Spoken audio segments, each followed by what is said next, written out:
رزق میں برکت کے لیے ایک مجرب عمل ہے۔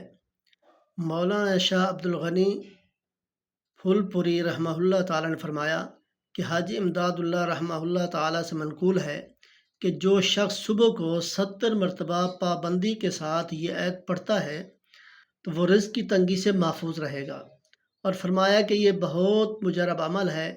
تو یہ آیت لکھی گئی ہے: اللہ لطیف بعبادہ یرزق من یشاء وہو القوی العزیز۔